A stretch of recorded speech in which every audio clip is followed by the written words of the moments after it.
오늘은 베드로 사도가 고넬료의 집에서 전한 복음의 말씀을 듣겠습니다.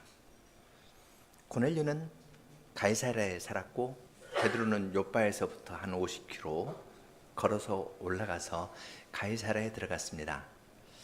가이사랴라는 지명 자체가 카이사르라는 로마 황제의 이름을 딴 겁니다. 그렇게 해서 지은 도시입니다. 그러니까 건물 양식이 로마와 비슷한 것들이 있습니다. 로마는 길을 잘 닦았고요. 그래서 시멘트도 만들었죠. 그 다음에 수로를 잘 만들었습니다. 지금도 가이사랴에 가면은 로마 시대에 만든 수로가 있습니다. 물을 저쪽에서부터 이렇게 쭉 끌어오는 그런 수로가 있습니다. 거기에는 로마 군인들도 살았고 또 유대인들도 살았습니다. 고넬료가 백부장이니까 혼자 가는 경우도 있겠지만 갈 때 군인들이 함께 갑니다. 그 길에서 유대인을 만나면 어떻게 될까요? 로마 군인이 이렇게 가고 유대인들이 이렇게 옵니다. 누가 길을 양보할까요? 물론 유대인일 겁니다. 유대인은 길을 양보하면서 저놈들, 저 할 일도 없는 놈들, 그렇게 이야기할 겁니다. 그리고 함께 밥도 먹지 않았습니다. 이방인과 유대인의 갈등이 가이사랴 그 지역에 아주 현저하게 나타났습니다. 거기에다가 로마 사람들은 이 명예라는 걸 매우 중요하게 생각합니다. 그래서 어떤 귀족들이 있으면 자기 집에서 밥 먹고 주인이 외출할 때 따라다니는 사람들을 몇십 명 데리고 다닙니다. 토가라고 하는데요. 이것도 가운, 제가 지금 입고 있는 것도 가운인데 일종의 토가의 일종입니다. 그래서 어떤 귀족이 가면은, 상원 의원이 가면은 그 상원 의원이 택한 그 옷을 입은 사람들이 쫙 따라갑니다. 앞서고 뒤서고하고 가운데 딱 있고 이런 식입니다.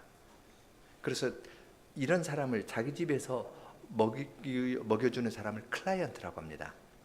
요즘 영어에 클라이언트 하면 고객이라고 하죠. 이 자기 고객입니다.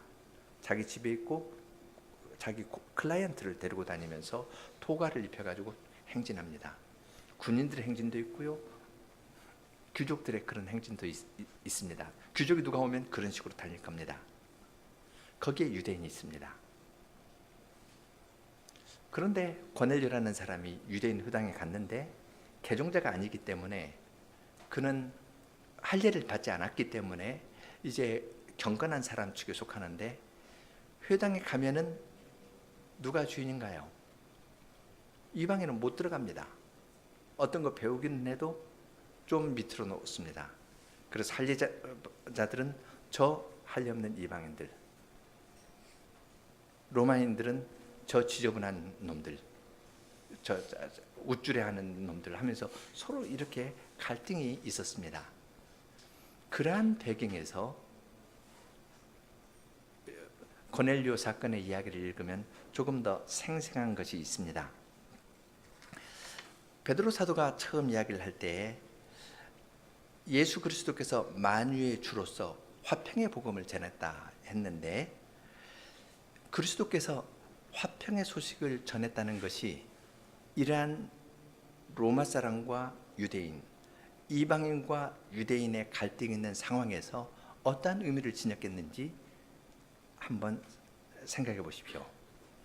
예수님께서 만유의 주로서, 모든 것의 주로서 화평의 복음을 전했는데 이것이 유대인과 이방인 사이에 어떠한 갈등이 있는지, 둘째로 여기에서 그 일에 있어서 성신님께서 임하셨는데 이방인들이 하나님의 말씀을 듣고 있을 때 성신께서 임하셨고 임하신 결과 세례를 주었는데, 성신께서 임하신 것이 유대인과 이방인이 하나가 된다는 데 어떤 역할을 하는지, 그것을 두 번째로 생각해 하면서 이 강서를 함께 하나님의 말씀을 듣도록 하겠습니다.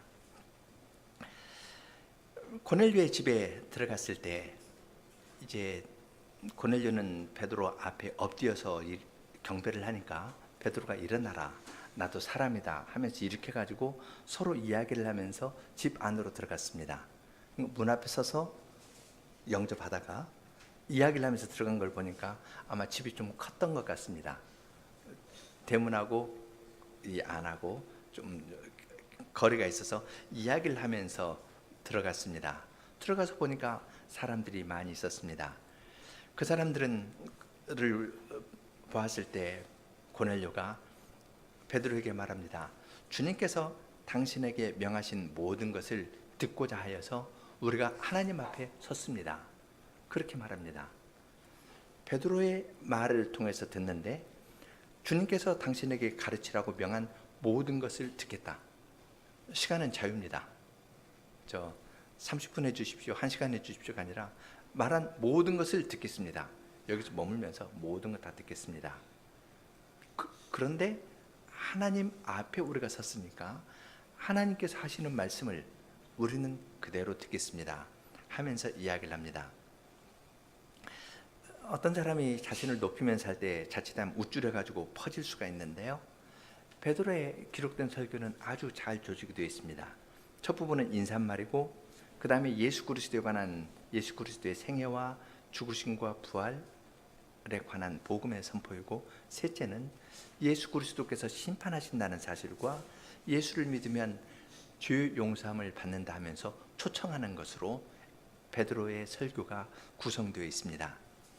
먼저 이 설교를 보고 설교 끝날 무렵에 성신께서 임했는데 그 부분으로 넘어가도록 하겠습니다. 베드로는 이방인들 사이에 섰습니다.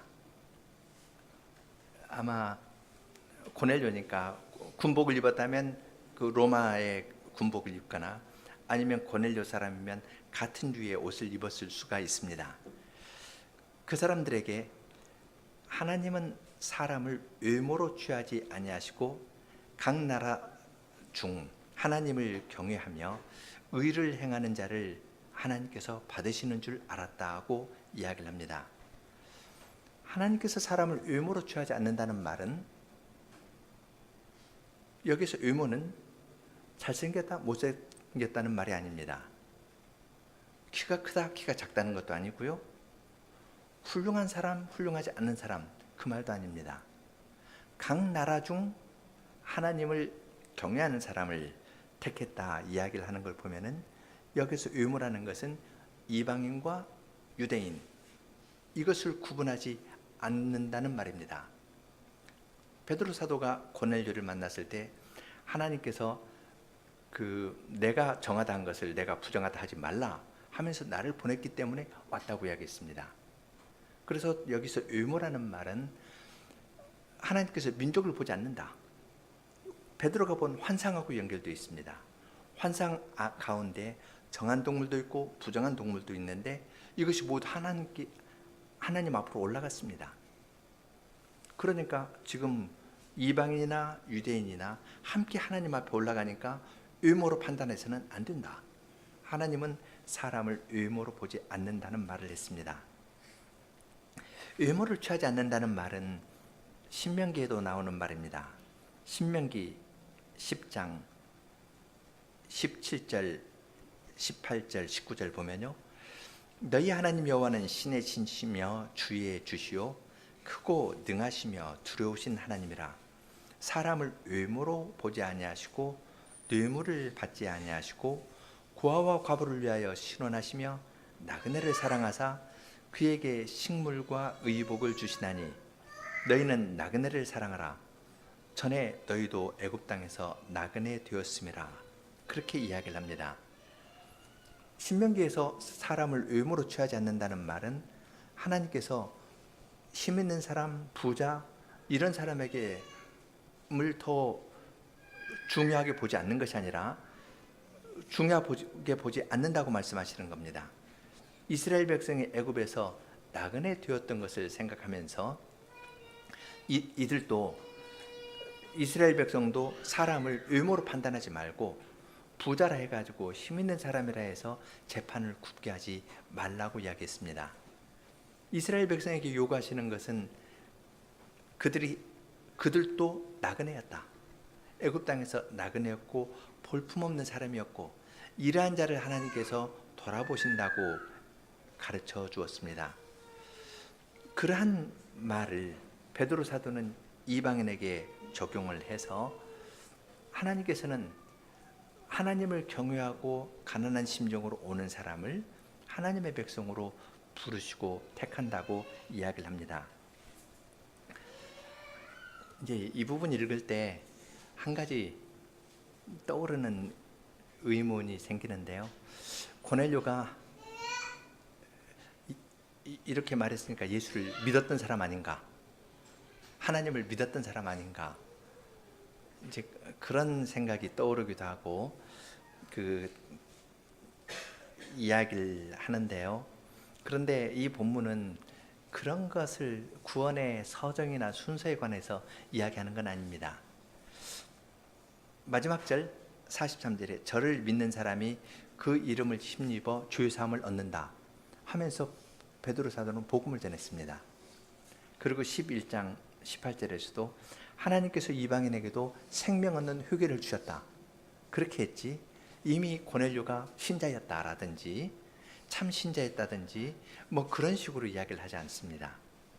조금 뒤에 살펴보겠지만은 뒤 이야기는 매우 빠른 속도로 진행됩니다. 베드로가 설교를 끝나기도 전에 성신께서 임하시고요. 성신께서 임하니까 베드로가 그들에게 당신들 예수 잘 믿습니까? 하고 신앙 고백에 대해서 문답도 하지 않고 그냥 세례 줘버립니다. 아주 뒤에는 빨리 진행되지 어떤 이 신학적인 것을 위해서 그런 주제를 여기서는 다루지 않습니다. 생각할 것은 하나님께서 사람을 민족 차이 없이 이방인이다 해가지고 차별하는 것가 아니라 유대인뿐 아니라 이방인도 하나님께서 정결케 하시고 부정하다 하지 말라 하시면서 복음을 전하게 했다. 그 사실을 베드로가 이야기합니다. 강조하는 건 하나님께서 구분하지 않으신다라는 겁니다.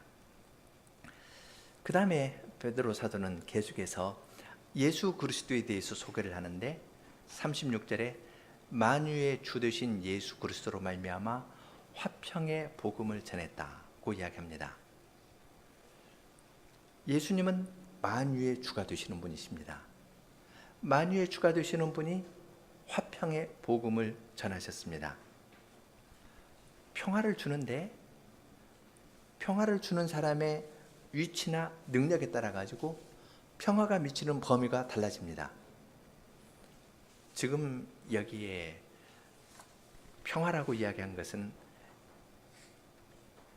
고넬료의 마음에 탁 꽂히는 거가 있을 겁니다. 왜냐하면 고넬료가 활동했던 이 시기는 팍스 로마나라 해서 로마의 평화라 해서 로마가 세계 제국의 가장 큰 제국이었고 로마의 법이라든지 도로라든지 이런 것으로 세상을 통일하고 있었습니다. 평화하면은 로마가 가져다 주는 걸로 생각이 있었습니다. 그런데 로마의 황제가 평화를 주는 것이 아니라 베드로 사도는 그 고넬료에게 예수님께서 만유의 주가 되셔서 평화의 복음을 주었다고 이야기합니다. 로마 제국이 주는 평화보다도 더 큰 평화를 주었다고 이야기를 하는 것입니다. 이것은 사도행전 10장에 예수님을 소개할 때 만유의 주로 평화를 가져오셨다 이렇게 선언한 것은 누가의 기록하고도 통합니다. 예수님께서 태어났을 때 천사들이 찬송을 했죠. 지극히 높은 곳에서는 하나님께 영광이요 땅에서는 기뻐하심을 입은 사람들 중에 평화로다 했습니다. 오늘날 다윗의 동네에 구주가 나셨으니 곧 그리스도 주라. 만 백성에게 미칠 큰 기쁨의 좋은 소식이라고 이야기를 하면서 천사가 목자들에게 들에서 양치던 목자들에게 이야기를 했을 때 호련히 허다한 천군 천사가 나타나서 지극히 높은 곳에서는 하나님께 영광이요 땅에서는 기뻐하심을 입은 사람들 중에 평화하다라고 선언했습니다. 이 말은 천사의 찬송은 요즘 말로 이야기를 하면요, 승전가입니다. 이제 죄와 죽음이 지배하던 그 시대는 끝나고 강보에 쌓여 구유에 누워 있는 이 아이 예수로 말미암아 온 세상에 평화가 왔다. 만 백성에게 미칠 큰 기쁨의 좋은 소식이 선언되었다고 이야기를 하니까 그런 찬송을 드리는 겁니다. 예수님께서 이 세상에 오셨을 때부터 그분은 평화의 주로 오셔서 죄와 사망의 문제를 물리치고 새로운 시대를 열어가셨습니다. 이사야서에서도 52장 7절에 메시아에 대해서 예언할 때 좋은 소식을 가져오며 평화를 공포하며 좋은 소식을 가져오며 구원을 공포하여 시온에 이르기를 내 하나님이 통치하신다 하는 자의 산을 넘는 발이 어찌 아름다운고 그랬습니다. 메시아가 오면은 구원을 베풀어 주실 것인데 그것을 평화를 공포하는 것으로 가르쳐 주었습니다. 베드로 사도는 청중에게 맞게 로마의 평화를 이야기하던 그 청중에게 참된 평화는 예수님으로 말미암는 것이고 이 예수님은 만유의 주로서 이 평화의 복음을 전파하였다고 예수 그리스도를 소개하면서 말을 시작합니다. 그리고 37절부터 38절에서는 매우 빠르게 예수 그리스도의 지상 생애를 요약합니다. 곧 요한이 그 세례를 반포한 후에 갈릴리에서 시작되어 온 유대에 두루 전파된 그것을 너희도 알거니와. 예수 그리스도의 복음 사역에 대해서 지상에서 갈릴리에서부터 시작해가지고 온 유대에게 복음 전한 것을 고넬료 당신도 알고 있지 않습니까? 그렇게 이야기합니다. 로마의 군인으로서 예수님의 활동에 대해서 알고 있었기 때문에 그렇게 이야기를 합니다. 그런데 세례를 받고 갈릴리와 온 유대에 두루 다니면서 복음을 전한 것은 무엇에 의한 것이냐면은 하나님께서 나사렛 예수에게 성신과 능력을 기름 붓듯 하셨기 때문에 된 일이라고 이야기합니다. 그냥 예수님께서 스스로 하는 것이 아니라 하늘의 하나님께서 성신을 부어주셔가지고 이 성신의 능력으로 그분은 착한 일을 하시면서 성신의 능력으로 마귀에게 눌린 모든 자를 다 고쳐주시면서 선한 일을 하셨다고 이야기를 합니다. 그리고 결론적으로 이는 하나님이 함께 하셨다. 하나님께서 요한의 세례가 있을 때 이는 내 사랑하는 아들이요 내 기뻐하는 자라 하늘에서 소리로 인정해 주셨죠. 그때 성신께서 비둘기 임하는 것처럼 그 위에 임했습니다. 그리고 그 성신의 능력으로 예수님께서는 구원의 일을 이루셨고 그리고 하나님께서는 사랑하시는 아드님과 함께하면서 구원의 일을 성취시켜 나아가셨습니다. 선한 일을 해서 귀신에게 눌려있는 자들, 그러한 자들을 거기에서 해방시켜 주시는 일을 했다고 이야기를 합니다. 요한의 세례를 이야기한 것은 베드로가 의식하지 않았을 수도 있지만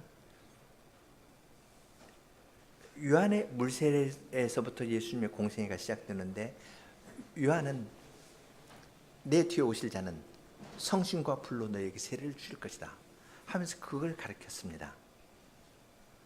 요한은 물로 세례를 주면서 앞으로 오실 분이 성신과 불로 세례를 줄 거라 했는데 그 말이 이 말을 듣던 고넬료 가정에 그대로 이루어졌습니다. 베드로가 이 설교를 했을 때 주님께서는 베드로의 설교를 받으셔서 요한이 이야기했던 그것, 그 성신으로 그들에게 세례를 주신 일이 이 강설 끝부분에 나옵니다. 예수님의 사역을 이야기한 다음에 39절부터는 예수 그리스도의 십자가의 죽으심과 부활을 이야기합니다. 그를 저희라 할 땐 유대인들이죠. 그런데 나무에 달아 죽인 것은 꼭 유대인만은 아닙니다. 로마 군인들입니다. 아마 예수를 잡아 죽인 로마 군인 가운데에는 고넬료가 아는 사람이 있을지도 모릅니다. 저희가 예수를 나무에 달아 죽였지만 하나님께서는 사흘 만에 저를 살려내셨다 하고 대비합니다. 여기에서 예수 그리스도께서 나무에 달려 십자가에 돌아가신 사실을 베드로 사도는 로마 군인 고넬료에게 이야기합니다. 로마 군인들은 십자가형이라는 것이 얼마나 잔인한 형인지 잘 알고 있습니다. 로마 시민에게는 내리지 않는 그러한 형벌을 예수님에게 내렸고 로마 사람들도 관계되어 있습니다. 유대인들도 관계되어 있습니다. 그렇게 그건 역사적 사실인데, 그런데 그러한 자를 너희는 나무에 달아 죽였지만 하나님께서는 부활시키셨다 하면서 예수님의 부활을 전하였습니다. 그런데 예수님께서 부활하신 후에는 모든 사람에게 자신을 나타내지 않고 택하신 증인들, 곧 죽은 자 가운데에서 부활하신 후에 사도들과 함께하면서 음식을 먹었거든요. 음식을 먹는 사도들에게만 나타내시고 사도들을 통해서 전파하도록 하셨습니다. 부활하신 예수님께서 음식을 드셨다는 것은 예수님의 부활이 몸의 부활이라는 것을 입증합니다. 그냥 그의 정신이 부활했다든지 영체로 부활했다든지 하는 것이 아니라 음식을 나누고 교제할 수 있는 그러한 몸으로 부활했다는 것을 분명하게 나타내 보여줍니다. 베드로 사도는 이렇게 아주 간단하게 그리스도께서 행하신 일의 핵심 되는 것들, 요한의 세례부터 시작을 해가지고 성신으로 이적을 행하신 일, 그리고 예수 그리스도의 십자가와 부활에 대해서 이야기를 했습니다. 그러한 복음의 사실을 이야기한 후에 베드로는 두 가지를 더 이야기합니다. 첫째, 하나님께서 예수님을 산자와 죽은 자로 임명하셨다. 이 사실을 우리에게 증언하도록 명하셨다고 이야기합니다. 고넬료는 하나님께서 당신에게 명하라고 하신 모든 것을 듣겠습니다 했는데, 베드로 사도가 설교하는 것은 하나님으로부터 받아서 내가 전하는 것은 예수 그리스도께서 살아있는 사람과 죽은 사람의 재판장이시다고 이야기합니다. 주님께서 다시 오셨을 때 그 당시에 살아있는 사람들 심판하실 겁니다. 예수님께서 다시 오셨을 때 죽어있던 자들은 다시 부활시켜가지고 그들도 심판하실 겁니다. 이것이 하나님께서 우리에게 전하라고 명한 내용이다 하면서 하나님께서 당신에게 전하라고 명한 모든 것을 다 듣겠습니다 라고 말한 고넬료에게 이야기했습니다. 심판에 관한 이야기를 듣는 것, 이건 사람들이 원하지 않는 겁니다. 될 수 있으면 피하려고 합니다. 심지어 요한계시록에 보면은 사나 내 위에 덮쳐서 나로 하여금 하나님과 어린 양의 진노에서 나를 가려다오 할 만큼 심판이라는 것은 사람이 싫어합니다. 그런데 베드로 사도는 심판을 전했습니다. 하나님이 이것을 우리에게 전하라고 증언하라 하였다고 이야기를 하였습니다. 그러나 심판만 전한 것은 아닙니다. 그가 심판을 전한 것은 사죄를 전하기 위한 것이었습니다. 저를 믿는 사람이 다 그 이름을 힘입어 죄 사함을 받는다. 이것은 예수 그리스도를 믿으면 모든 사람이 구원을 받는다는 것은 구약의 모든 선지자들도 증언한 것이다 하면서 이러한 그리스도의 부활과 십자가의 죽으심과 부활, 그리고 심판한다는 사실 앞에서 자기의 죄를 고백하고 예수 그리스도를 믿고 사죄의 선언을 받아야 된다고 설교하였습니다. 아주 균형 잡히게 설교를 하고 있었습니다. 그런데 그 다음에는 장면이 바뀌어가지고 베드로가 기대하지 않은 현상이 발생합니다. 베드로가 이 말을 할 때에 성신께서 말씀 듣는 모든 사람 위에 내려오셨습니다. 베드로와 함께 온 다른 할례받은 신자들도 이방인들에게도 성신 부어주심을 인해서 놀랐습니다. 베드로가 말할 때 성신께서 듣는 모든 사람 위에 임하였습니다. 어떤 분이 재미있게 설교를 이 부분 묘사를 했는데요. 아마 베드로는 사람들이 말을 잘 들으니까 계속 설교하고 싶었을 거라는 겁니다. 이제 설교 마치고 요바로 내려갈 이유도 없거든요. 왔으니까 그날 저녁 거기서 자는 겁니다. 그러니까 사람들이 말을 잘 들으니까 베드로는 계속 설교하려고 하는데 갑자기 성신께서 임하셨다는 겁니다. 마치 성신께서 베드로야 됐다 그만 이제 내가 할 거야 하면서 성신께서 베드로가 복음 전한 것을 다 사용해 가지고 베드로를 잠잠케 하고 그들 위에 임하셨습니다.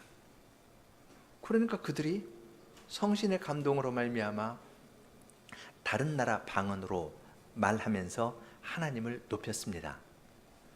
하나님 찬송하는 소리를 함께 온 이방인 신자들이 들었습니다. 그러면 이 방언은 무슨 말일까요? 함께 이방인 신자들이 방언을 했고요. 함께 온 할례받은 신자들이 그 방언을 듣고 저 사람들 하나님 찬송하네? 그렇게 들었을 겁니다. 그렇다면 여기 방언이라는 건 할례받은 신자들이 알아들을 수 있는 말들, 아마 히브리어나 아람어로 하는 방언이었을 겁니다. 사도행전 2장에서도 15나라에서 온 사람들이 있는데 그 사람들이 하는 말이 저 사람들이 우리 난 곳 방언으로 말하는 것을 우리가 듣는다. 저들이 하나님의 큰일 말하는 것을 듣는다 하면서 사람이 알아들을 수 있는 말이었습니다. 베드로와 함께 온 6명의 할례받은 신자들은 이 로마 사람들이 히브리 말을 유창하게 하면서 히브리 말로 하나님을 찬송하는 것을 예상하지 못했습니다. 그렇게 찬송하니까 그들은 깜짝 놀랐습니다.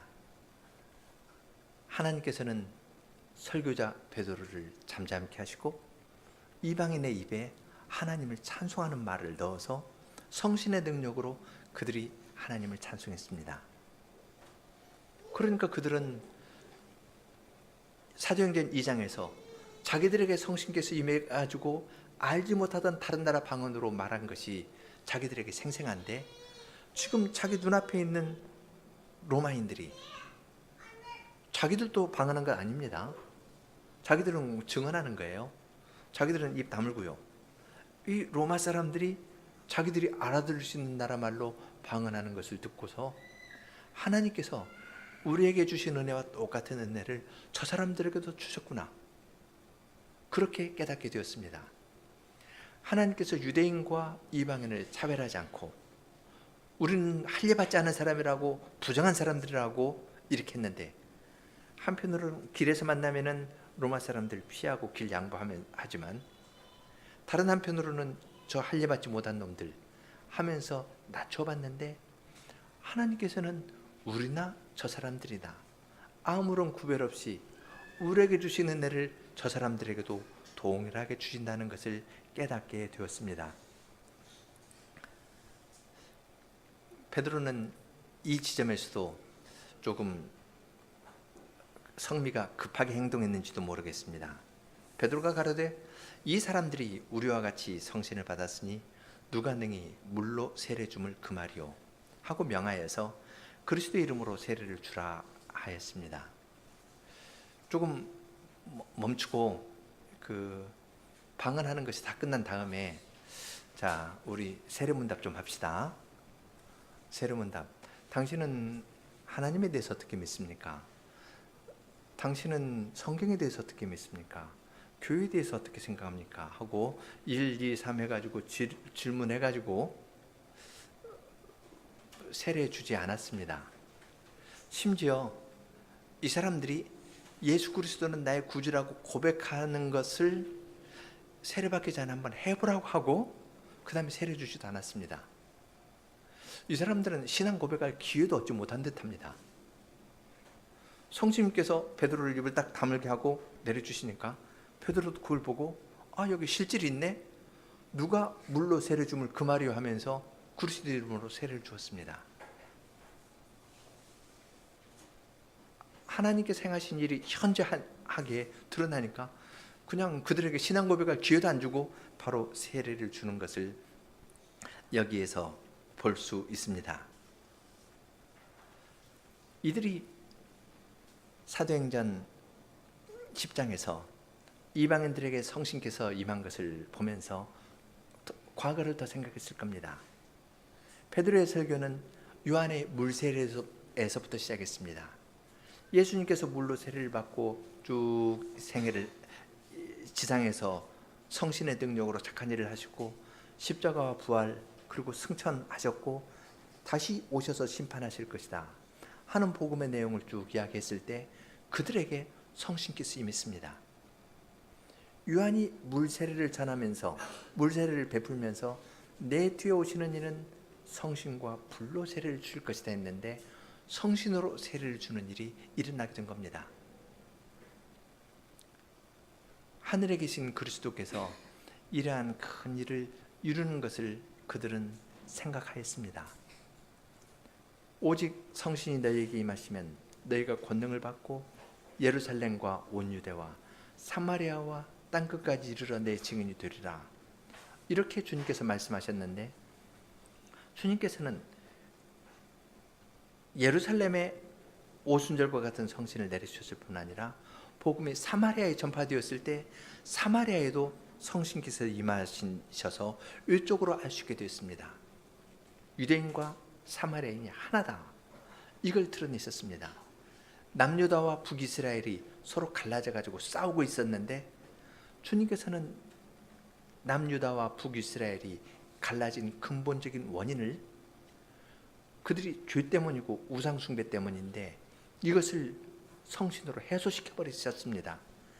성신을 부어서 새 언약의 약속을 북이스라엘에 속했던 사람에게도 내려주심으로 남유다와 북이스라엘이 온전히 하나로서 회복되는 것을 사마리아 일에서 사마리아의 오순절에서 보여주셨는데 이 고넬료에서는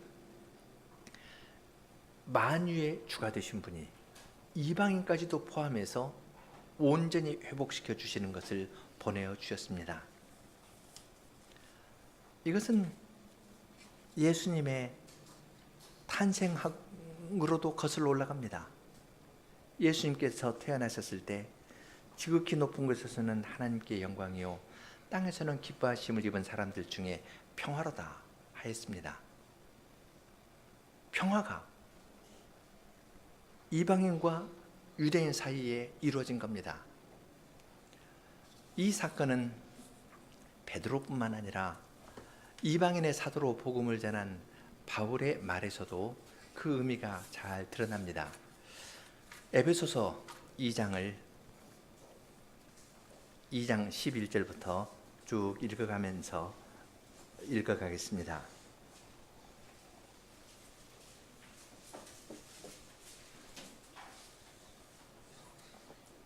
(2장 11절부터입니다) 그러므로 생각하라.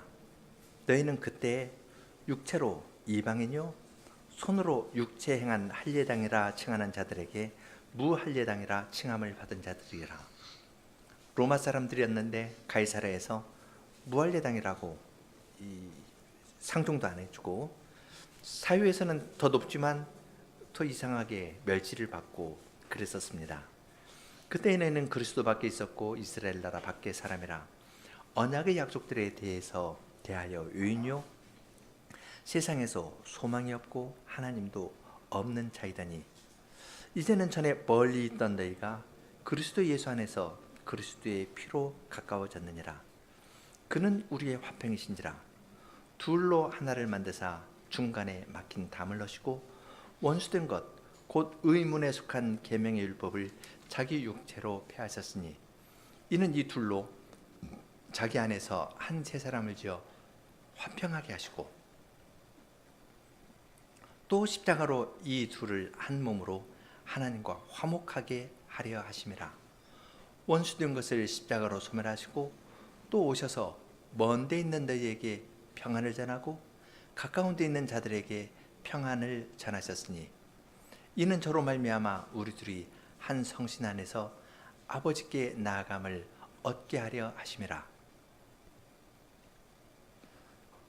지금 바울 사도는 에베소에 있는 교인들에게 편지를 씁니다. 에베소는 이방인 지역입니다. 예루살렘을 중심으로 보면은 이 사람들은 먼 데 사람입니다. 가까운 데 평안을 전하고 먼 데 평안을 전했다 했을 때에는 가까운 이방인들에게 복음을 전했고 먼 데 있는 사람 에베소 사람들에게 평안을 전했습니다. 바울 사도는 평안을 전한 주체를 자기라고 이야기를 안 합니다. 그리스도께서 그는 우리의 화평이신지라. 십자가로 구원의 일을 다 이루시고 이방인과 유대인을 나누었던 그 율법을 계명 의문에 속한 계명의 율법을 그리스도께서 그걸 다 폐하시고 이방인과 유대인을 정결 예법이 이야기하는 그 실체를 이루심으로써 그걸로 차이를 냈는데 그것을 완성하심으로써 주님께서는 폐하신 겁니다. 폐하시고 이방인과 유대인이 한 몸이 되게 하셨습니다. 한 세 사람을 지어가지고 한 사람으로 이방인과 유대인이 하나가 되어가지고 함께 하나님께 올라가게 했습니다. 십자가로 이 둘을 한 몸으로 하나님과 화목하게 하려 하셨다.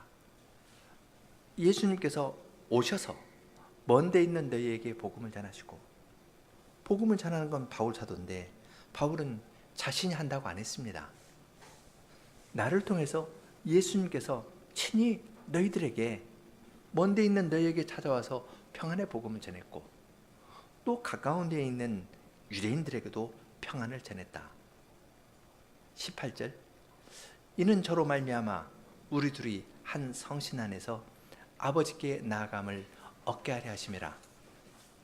이방인과 유대인요 한 몸이 되어가지고 성신 안에서 함께 하나님께 나아갑니다. 그림이 그려지지 않습니까? 이방인과 유대인이 하나가 되어가지고 한 성신 안에서 하늘에 계신 하나님께 나아갑니다. 베드로가 본 환상에 그림이 그려지지 않습니까? 이방인과 유대인이 서로 나뉘어 있었습니다. 주님께서는 내가 정하다 한 것을 부정하지 말라 이렇게 말씀하시고 그 보자기에는 생물들이 있었는데 부정한 것도 있고 정한 것도 있었습니다. 이것들을 하나로 해서 하늘 위로 하나님께서 끌고 가셨습니다. 대표적으로 부정한 동물은 돼지인데요. 성전들에 양이 있는 건 생각해도 돼지가 있는 건 생각할 수가 없죠. 그런데 그런 돼지도 하나님께서 하나로 해가지고 하늘 참된 성전으로 데려가셨습니다. 초장대대로 하나님을 멀리 떠나 있던 이방인들도 예수님께서 그들에게 화평의 복음을 전해서 유대인과 한 몸으로 만드셨습니다. 그리고 한 성신 안에서 하나님께 나아가게 했습니다. 하늘에서 내려오신 성신은 우리를 붙잡아 가지고 우리를 하늘로 이끌고 가십니다. 그리스도께서 만유의 주로서 화평의 복음을 전했다는 것은 이러한 구체적인 열매를 맺는 겁니다. 태어나실 때부터 하나님께는 영광이요 땅에서는 기뻐하심을 입은 사람들 중에 평화로다. 로마 제국이 가져다주는 평화는 외적인 평화고 조금 지나면 전쟁과 함께 시작한 그 평화는 전쟁과 함께 끝날 평화입니다. 그러나 그리스도께서는 우리의 근본적인 문제를, 죄의 문제를 풀어주시면서 참 평화를 주십니다. 우리 한 사람 한 사람을 주님 가까이에 불러주실 뿐만 아니라 우리가 서로 다르지만 다른 우리를 주님께서 하나로 해서 한 몸으로 만들어 가지고 성신 안에서 하나님께 올라오도록 부르십니다. 이것은 갈릴리에서 만유의 주로서 화평의 복음을 전했다. 혹은 예수님께서 태어났을 때 땅에서는 기뻐하심을 입은 사람들 중에 평화로다 했을 때 로마 사람들이 봤을 때는 어떨까요? 그 이루어질 것 같았을까요? 참 보잘것없었을 것 같습니다. 그러나 그 말대로 로마는 사라졌지만 주님의 교회는 계속 진행되고 이 평화의 복음은 만유의 주님께서 전하시기 때문에 계속 전파되고 있습니다. 뿐만 아니라 만유의 주가 되신 분은 우리의 심판자이십니다. 그분이 다시 오셔서 해됨도 상함도 없는 평화가 가득한 나라를 만들어 가실 겁니다. 만유의 주로서 사람들 간의 관계뿐만 아니라 모든 것이 어린 양이 독사의 구레에 손을 넣고 사자가 소처럼 풀을 뜯는 그러한 평화가 가득한 나라를 주님께서 이루실 겁니다. 함께 위로하라 내 백성을 찬송하겠습니다. 구약에서부터 이러한 나라를 예언했고 주님께서 함께 이루어 가십니다. 5절까지인데요. 1절 함께 2절 여성, 3절 남성 간주하고 4절 자녀들 그리고 5절 함께 하겠습니다.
반듯하게 험한 곳은 평지로 너희 마음 낮추어라. 전국이 가까웠다. 주의 영광 나타나 온 세상에 가득해. 모든 육체 그것 보니 주의 말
세상의 모든 육체 실로 불과 같도다. 모든 영광 들풀했고 바람 불면 시드나 우리 하나님 말씀 영원토록 서리라. 불과 꽃은 사라지되 복음 말씀 영원하네.